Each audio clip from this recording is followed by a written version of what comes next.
Hello everyone, in this video we are going to discuss about the summary explanation of class 7th chapter number 3 जो कि आपका है heat. ठीक है, तो कई बच्चे कंफ्यूज हो रहे थे कि चैप्टर नंबर 3 हीट क्यों है। तो चैप्टर नंबर हीट आपका थर्ड इसीलिए है क्योंकि जो आपका पहले चैप्टर नंबर थर्ड था यानी कि फाइबर टू फैब्रिक वो अब डिलीट हो चुका है, इसीलिए ये चैप्टर नंबर 3 हो चुका है और एसिड बेसिस एंड सॉल्ट्स आपका चैप्टर नंबर 4 हो चुका है। ठीक है, तो स्टार्ट करते हैं अपने समरी एक्सप्लेनेशन से। ठीक है, सो फर्स्ट लाइन क्या बोल रही है, our sense of touch is not always a reliable guide of the degree of hotness of an object. मतलब सिर्फ टच करके, सेंस ऑफ टच मतलब होता है सिर्फ टच करके हम नहीं बता सकते हैं कि कोई चीज़ degree of hotness of an object की कोई चीज़ कितनी गर्म है। हमें क्या करना है, अगर हमें मेजर करना है तो वी नीड एक इंस्ट्रूमेंट चाहिए। कौन सा इंस्ट्रूमेंट चाहिए, उसका नाम होता है थर्मामीटर होता है। ठीक है, तो टेम्परेचर क्या होता है, सबसे पहले टेम्परेचर मतलब टेम्परेचर एक मेजर होता है, मतलब कि नापना कि कोई भी जो ऑब्जेक्ट है वो कितना हॉट है या कितना कोल्ड है, उससे भी हम टेम्परेचर नापना ही बोलते हैं। ठीक है, जैसे आपके पास दो अलग अलग चीज़ें, ठीक है, चाय है, ठीक है, एक आपके पास चाय है और एक चिल्ड वाटर है। जब आप उन दोनों का टेम्परेचर नापोगे उनमें आपको वेरिएशन देखने को मिलेगा क्योंकि एक हॉट है बहुत ज़्यादा और एक कोल्ड है। ठीक है, थर्मामीटर क्या होता है, एक डिवाइस होता है जिससे हम मेजर कर पाते हैं टेम्परेचर को।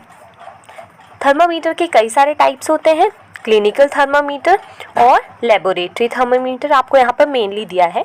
उसके अलावा आपने देखा होगा कोविड का टाइम गया, ठीक है, सो आपने देखा होगा कि उस टाइम पे कैसे थर्मामीटर आते थे, नो कांटेक्ट थर्मामीटर आते थे जिसमें आपको बॉडी से कांटेक्ट नहीं कर, जैसे ये वाले थर्मामीटर है ना, तो अगर आपको क्या करना है टेम्परेचर नापना है तो आपको सरफेस पे उस चीज़ को रखना पड़ेगा, है ना, जिसका टेम्परेचर नापना है उसके सरफेस पे थर्मामीटर को रखना पड़ेगा, तब जाके आप टेम्परेचर नाप पाते हो, है ना।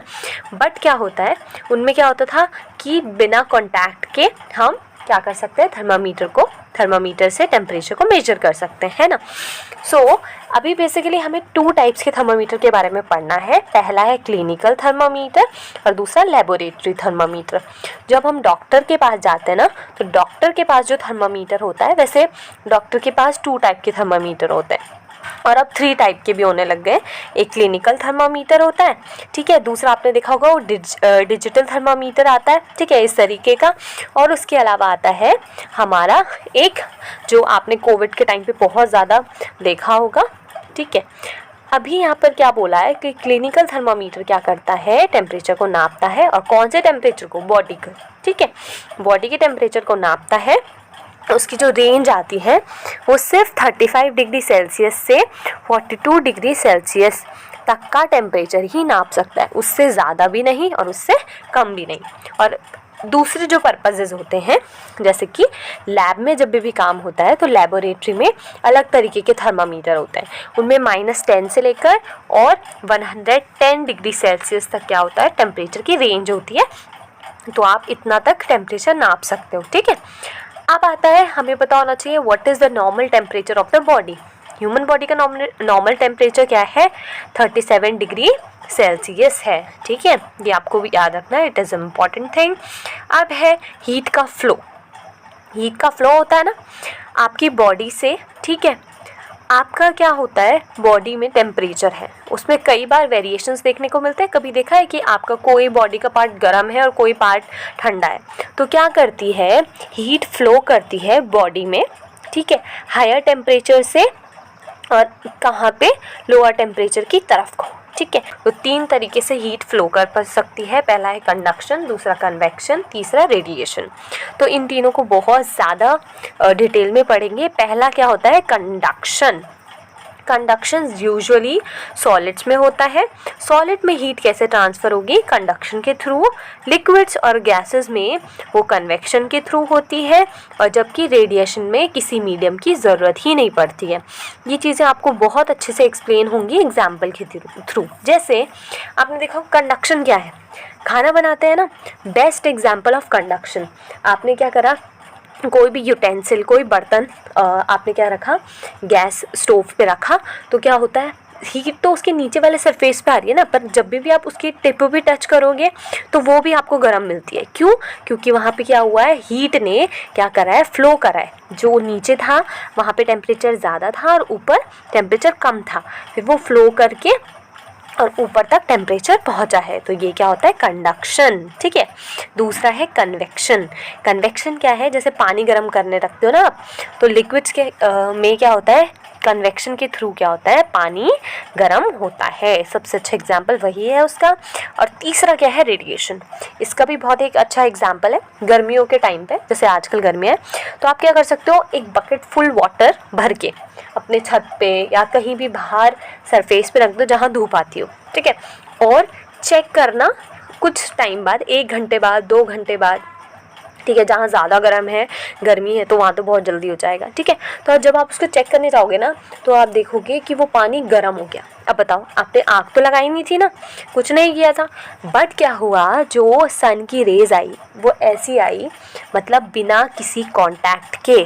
ठीक है। इसी को हम रेडिएशन बोलते हैं। कोई मीडियम नहीं था, कुछ नहीं था, बस क्या हुआ, सन की रेज उस बकेट तक पहुंची और उन्होंने क्या किया, वाटर को क्या किया, गर्म किया। सो ये this is the example of radiation. ठीक है। अब कुछ मटेरियल हैं जो क्या करते हैं, हीट को पास करते हैं एक जगह से दूसरी जगह तक, उन्हें क्या बोलते हैं, कंडक्टर्स। जैसे कि ज़्यादातर मेटल्स क्या करते हैं, हीट को कंडक्ट करते हैं। कंडक्टर्स का मतलब क्या है, जैसे ना एक कंडक्टर होता है, एक इंसुलेटर, जो आसानी से पास होने देगा हीट को, वो कंडक्टर हो जाएगा। और जो कोई मटेरियल अगर अपने से हीट को पास होने नहीं दे रहा है, तो वो क्या हो जाएगा, इंसुलेटर। जैसे कि आपके पास 2 मटेरियल है, ठीक है, दोनों को आपने हीट पे रखा, गर्मी पे रखा। ठीक है। उसके बाद क्या हुआ कि आपने टिप पे जो भी आपने मटेरियल यूज़ किया, अगर आप उसकी टिप को हीट के कांटेक्ट में रख रहे हो, थोड़ी देर बाद चेक करना, एक सरफेस के आपको जो लास्ट पॉइंट है वहाँ पे जब आप टच करोगे, तो वहाँ पे एक सरफेस गर्म है और दूसरा ठंडा है। ठीक है। तो ये दिखाता है जो गर्म है। ठीक है। एक टिप को आपने रखा था, दूसरा एंड भी उसका गर्म हो गया, तो मतलब यहाँ पे हीट का कंडक्शन हुआ है। और जहाँ पे टिप तो गर्म है, बट जो नेक्स्ट पार्ट है वो गर्म नहीं है। सो वहाँ पे क्या हुआ है, वो जो भी मटेरियल है वो इंसुलेटर है, क्योंकि उसने हीट का कंडक्शन नहीं करा है। ठीक है। नेक्स्ट पॉइंट इज़ कि जो डार्क कलर के कपड़े होते हैं ना, या जो डार्क कलर के ऑब्जेक्ट्स होते हैं, ठीक है, वो क्या करते हैं, ज़्यादा हीट को अब्जॉर्ब करते हैं बजाय लाइट कलर्ड क्लोथ्स के या लाइट कलर्ड ऑब्जेक्ट के। तो यही रीज़न है कि हम क्या करते हैं, जो गर्मियों में लाइट कलर के कपड़ों में कंफर्टेबल फील करते हैं, क्योंकि गर्मी हमें कम लगती है, उसमें हीट कम अब्जॉर्ब होती है। नेक्स्ट इज़ जो वुलन क्लोथ्स होते हैं वो हमें गर्म रखते हैं सर्दियों के टाइम पे, विंटर्स के टाइम पे। ये इसीलिए होता है क्योंकि जो वूल होता है ना, वूल क्या है, एक पुअर कंडक्टर है हीट का। तो वो क्या करता है, जो हवा उसके अंदर आती है वो क्या करता है, उसको ट्रैप कर देता है, मतलब फंसा देता है अपने फाइबर्स के बीच में। अब जब एयर अंदर एंटर नहीं कर पाएगी तो हमारी बॉडी को ठंडी नहीं लगेगी। ठीक है। सो ये था आपका summary explanation of class 7th chapter number 3 heat. ठीक है। होप करती हूँ कि आपको समझ आया हो। सो अगर आपको कोई भी डाउट है तो आप कमेंट सेक्शन में पूछ सकते हो। Thank you so much for watching this video. Make sure to like, share, comment and subscribe to the channel. Thank you everyone.